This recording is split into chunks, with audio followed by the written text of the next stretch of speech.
Welcome back दोस्तों। मेरा नाम जय है और मेरे चैनल JNSGK में आपका बहुत बहुत स्वागत करता हूँ। आज की कहानी राजा हरिश्चंद्र की कथा है। जानिए कैसे राजा हरिश्चंद्र ने अपने जीवन में उतार चढ़ाव और परेशानियों का सामना किया। बात बहुत पहले समय की है। अयोध्या में हरिश्चंद्र नामक राजा शासन करता था। उनकी पत्नी तारामती थी और एक पुत्र जिसका नाम रोहित था। राजा बुद्धिमानी पूर्ण शासन करते थे और प्रजा पर ध्यान देने के कारण प्रजा भी उनसे बहुत प्रेम करती थी। अक्सर लोग उनकी उदारता का उल्लेख किया करते थे। जब भी कोई अपनी इच्छा लेकर उनके पास गया तो उन्होंने कभी मुंह नहीं मोड़ा। एक दिन ऋषि विश्वामित्र उनके दरबार में आए थे। राजा अपने सिंहासन पर बैठे हुए थे और उतरकर महान ऋषि के आगे नतमस्तक हो गए और ऋषि विश्वामित्र ने कहा, महाराज, मैंने सुना है कि यदि आपके पास कोई कुछ मांगने आता है तो आप किसी को वापस खाली हाथ नहीं भेजते। क्या आप मेरी इच्छा को पार करने के लिए कुछ भी बलिदान करने के लिए तैयार हैं? राजा ने कहा, मैं कुछ भी बलिदान करने के लिए तैयार हूँ। तब विश्वामित्र ने कहा, आप मुझे अपना राज्य दे दें। क्या आप मुझे यह देश देंगे? राजा ने एक बार फिर विश्वामित्र के सामने सिर झुकाया और कहा, हाँ प्रभु, यह सब आपका ही तो है। मैं अपनी पत्नी और बेटे के साथ आज ही महल छोड़ दूंगा। परंतु विश्वामित्र संतुष्ट नहीं हुए और उन्हें कहा, इस दक्षिणा को और भी प्रभावी बनाने के लिए आपको मुझे कुछ धन भी देना होगा।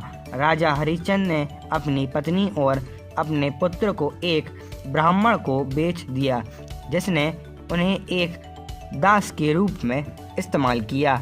राजा ने खुद को शमशान के चौकीदार को बेच दिया। दिन बीतते गए।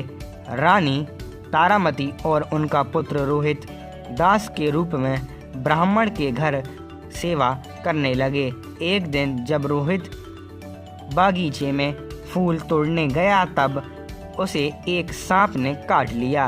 रोहित की तुरंत मृत्यु हो गई। जब उसकी मां को यह समाचार मिला तो वह उसके शोक करने के लिए दौड़ी।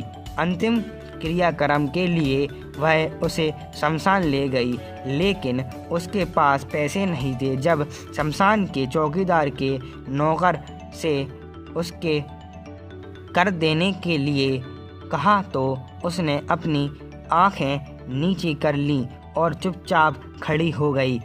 तारामती इस बात से अनजान थी कि चौकीदार का नौकर कोई और नहीं, उसके पति श्री हरिश्चंद्र जी हैं, जो अपनी पत्नी को नहीं पहचान पा रहे। उसने कहा, यदि तुम्हारे पास कर चुकाने के लिए पैसे नहीं हैं तो तुम अपने मंगलसूत्र क्यों नहीं बेच देती? और रानी के पास एक वरदान था कि उसके पति के अलावा और कोई उसके मंगलसूत्र को नहीं देख पाएगा।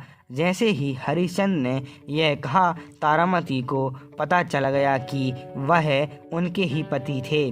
उसने हरिश्चंद्र को अपने पुत्र की मृत्यु के बारे में बताया। तारामती के पास उसकी साड़ी के अलावा और कुछ नहीं था। उसने आधी साड़ी से अपने पुत्र के शरीर को ढका और आधी साड़ी कर के रूप में अपने पति को दे दी। यह देखकर सभी देवता स्वर्ग से उतर आए और उन्होंने आशीर्वाद दिया। भगवान विष्णु ने रोहित की जिंदगी लौटा दी और कहा, हे महान राजा, हम आपकी परीक्षा ले रहे थे। हम आपके द्वारा किए गए कार्यों से बहुत प्रभावित हुए। हम आपका राज्य और आपकी धन संपत्ति लौटा रहे हैं और आप अब स्वर्ग जा सकते हैं। हरिश्चंद्र ने कहा कि वह ऐसा नहीं कर सकते क्योंकि वह अभी भी अपने चौकीदार मालिक के नौकर हैं। देवताओं ने कहा उससे बताया कि वह चौकीदार कोई और नहीं बल्कि भगवान यम हैं। तब एक राजा होने के नाते मैं अपने लोगों को छोड़कर स्वर्ग कैसे चला जा सकता हूँ। देवताओं ने यह कहते हुए इनकार कर दिया कि स्वर्ग जाने तो इनके कर्म पर निर्भर करता है। तब राजा ने कहा, इस मामले में मैं अपने पुण्य और धर्मात्मा को छोड़ दूंगा ताकि मेरे जगह में लोग स्वर्ग को जा सकें। सभी देवतागण हरिश्चंद्र के आचरण से बहुत प्रसन्न हुए। उन्होंने राजा हरिश्चंद्र और उनकी प्रजा को सभी को मृत्यु के बाद स्वर्ग लोक जाने की अनुमति दी।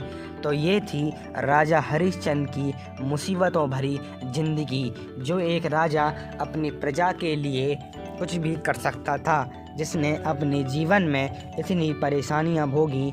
ऐसे जीवन जीने से कोई फ़ायदा नहीं है जिसके लिए हम अपनी ही इंसानियत भरी ज़िंदगी भूल जाएं।